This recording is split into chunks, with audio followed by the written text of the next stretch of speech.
आपको शर्म नहीं आती? सुमित की बात सुनकर आदित्य अपनी जगह पर बैठ गया और उसके बेहतर ने को कहा, हम कब जा रहे हैं शाम? आदित्य के सवाल से चौंक गया और उससे हैरानी से पूछा, प्लीज आप क्या कह रहे हैं? आदित्य ने शाम को अपने पास बैठने का इशारा किया और उसकी प्लेट ब्रेकफास्ट सर्व करते हुए कहा, तुम अभी इस सब चीज में पढ़ने की जरूरत नहीं है। ब्रेकफास्ट करो, कॉलेज जाओ, अपनी स्टडी पर फोकस करो। पढ़ोगे नहीं तो एएमडी कैसे बनोगे? आदित्य की बात सुन वहां खड़े सुमित ने हैरानी से आदित्य से पूछा, एमडी?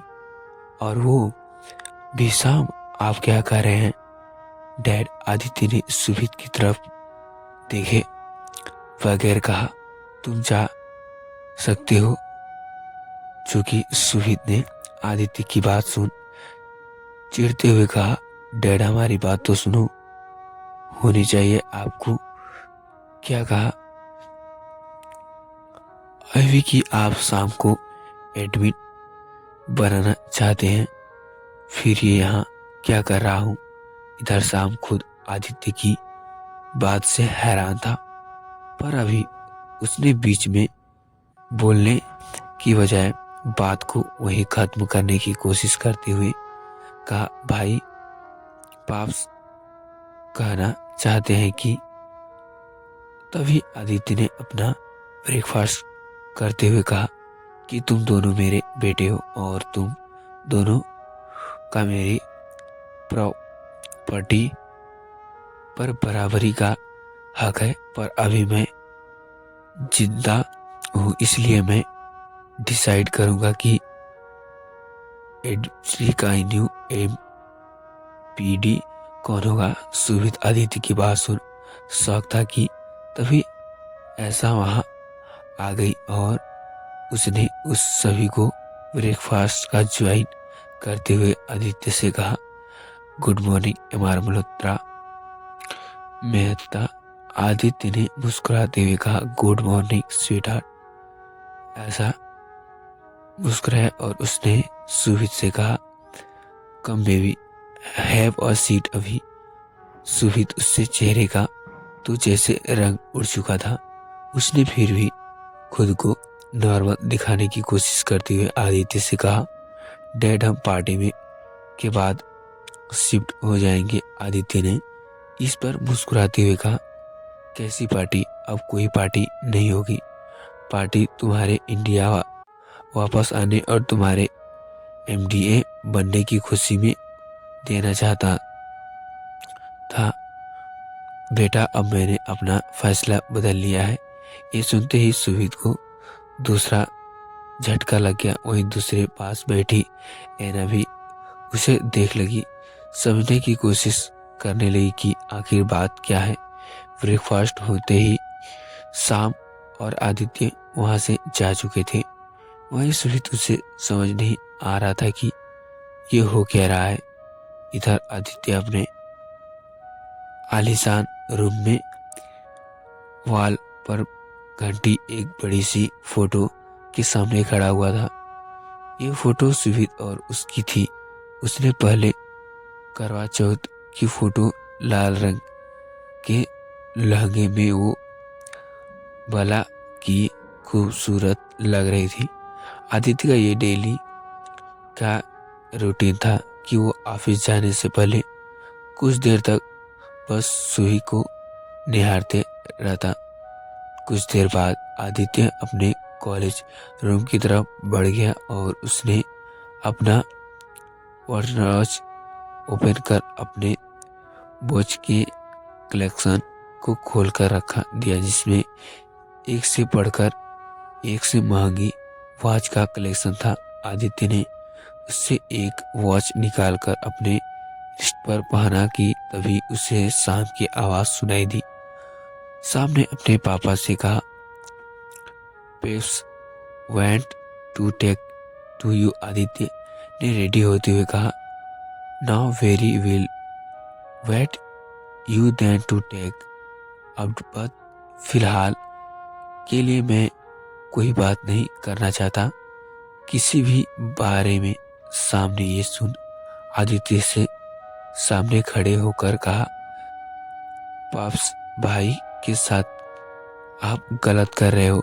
आदित्य ने इस पर मुस्कुराते हुए कहा, रियली बहुत फिक्र हो रही है तुम्हें अपने भाई की, पर उससे तो नहीं है तुम्हारी न मेरी। शाम कुछ कहने उससे पहले आदित्य ने उससे फोन को अपने हाथ में लेकर पूछा, वैसे आप कई इशू नहीं आ रही, बात क्या है? दोनों में फिर झगड़ा हुआ क्या? सामने इस पर झट से मना करते हुए कहा, नो पाप्स, मैं क्या करूंगा उससे झगड़ा? आदित्य ने इस पर हंसते हुए कहा, हम करना भी नहीं चाहते, भाभी माँ समान होती है। आदित्य की बात सुन सामने बौखलाते में हाँ कहा कि उसे जैसे कुछ समझ आया और उसने जल्द से आदित्य से कहा, पाप्स। आदित्य ने सामने गाल खींचते हुए कहा, बेटा मैं भी तुम्हारा बाप हूँ, बस जानता हूँ कि इस पर शाम हंस दिया और आदित्य ने गले लगा लिया।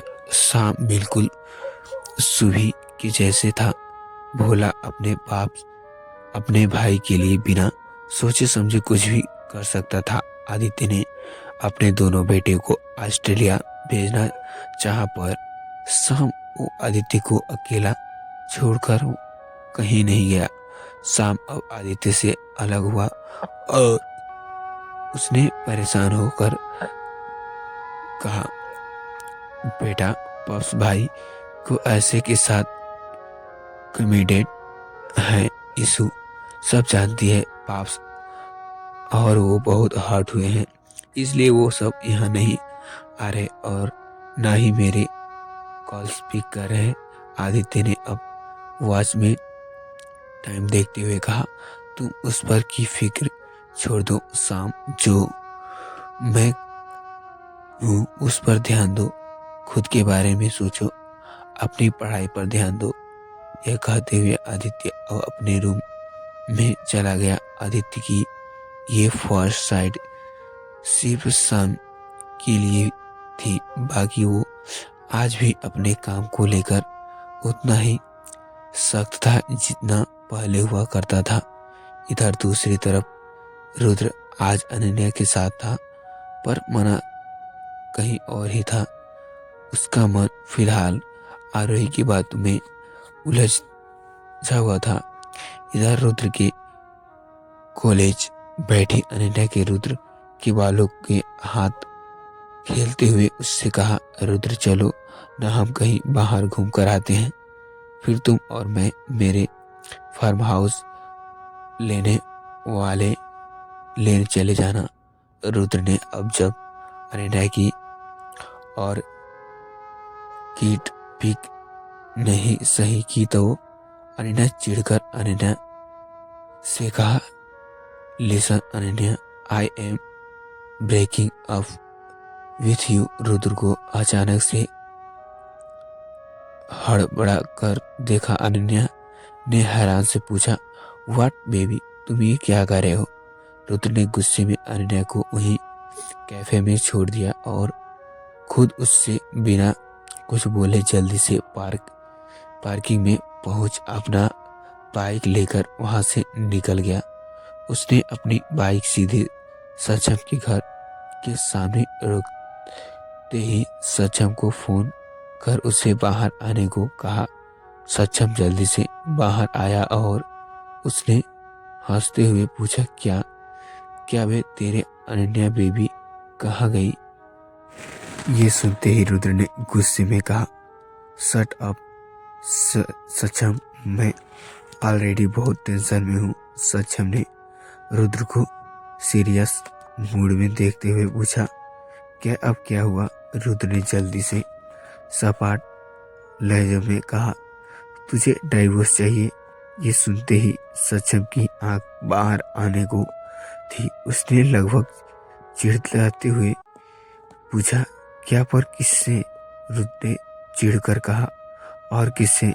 मेरी सो कॉलेड वाइफ से इस पर सक्षम ने हाँ तो कि तूने उससे शादी को माना ही कब जो तू डाइवोर्स की बात कर रहा है। रुद्र ने परेशान होते हुए कहा, डाइवोर्स तो लेना ही पड़ेगा, वरना अगर सच्चाई सामने आ आई तो वो हिटकर मुझे जिंदा नहीं छोड़ेगा। रुद्र की बात सुन सक्षम हंस दिया और उसने रुद्र को देख हंसते हुए कहा, मैं जानता हूं कि तेरे कितने वर्ड बजती है देते बाबू के आगे। इस पर रुद्र ने कहा, तभी तो अब सक्षम ने कहा, आरोही से बात कर। रुद्र ने सिर झुकाए हुए कहा, मेरे पास उतना नंबर नहीं है। सक्षम ने अपने सिर पर हाथ मारते हुए कहा, तू मिलकर बात कर।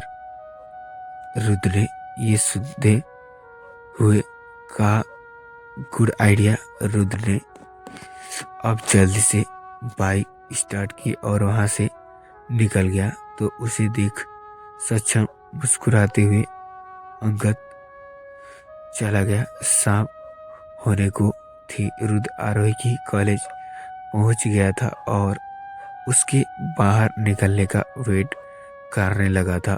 कुछ देर बाद आरोही बाहर निकल कर आई। वो अकेले थी तो उसे देख रुद्र ने जल्दी से अपने हेलमेट पहन लिया और बाइक आरोही के पास लेकर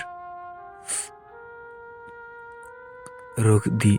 आरोही अचानक से हुई इस हरकत पर पीछे हट गई थी कि तभी रुद्र ने उसका हाथ पकड़ते हुए कहा, बैठो। आरोही को आवाज सुनकर समझने में देर नहीं लगी कि हेलमेट के अंदर कौन है, पर फिर भी उसने नाटक करते हुए कहा, कौन हो आप और मेरा हाथ कैसे पकड़ा। आरोही की एक्टिंग समझने में रुद्र को वक्त नहीं लगा, पर तब तक आरोही उससे अपना हाथ छुड़ा आगे जा चुकी थी। ये देख रुद्र ने बाइक स्टार्ट की और उसका पीछा करते हुए कहा, लिसन आरोही, मुझे बहुत इम्पोर्टेंट बात करनी है। मगर आरोही नहीं रुक कर ये रुद्र था आरोही के सामने बार बार बाइक रोककर खड़ा हो जाता। वो इस बार आरोही ने ही हार मान ली और बाइक पर बैठ गई। रुद्र ने बाइक स्टार्ट करते ही स्पीड बढ़ा दी तो आरोही ने उसे कसकर पकड़ लगभग चिल्लाते हुए कहा, क्या कर रहे हो, मुझे डर लग रहा है। रुद्र ने बाइक की स्पीड कंट्रोल कर आरोही का हाथ, जो कि इस समय उसके पेट पर था, उसे पकड़ते हुए कहा, इतना डरने क्यों हो, तुम्हें गिरने नहीं दूंगा। आरोही ने उसकी बात सुन तेज आवाज से कहा, आपका क्या भरोसा, मुझसे पीछा छुड़ाने के लिए गुस्से में आप कुछ भी कर सकते हैं, मगर नहीं मर सकते। अगर मुझे कुछ हो गया तो मेरी मम्मा, उनका ख्याल कौन रखेगा। रुद्र आरोही के बोलने के ढंग पर हंस दिया था। कितनी प्यारी बात करती है। रुद्र ने मुस्कुराया कर अभी इतने ही सोचा था कि होश में आते ही खुद से कहा, प्यारी नहीं, बहुत सारी और बोरिंग बातें करती हो। वहीं आरोही ने अब रुद्र से पूछा, एक बात पूछूं। रुद्र ने कहा, बोलो।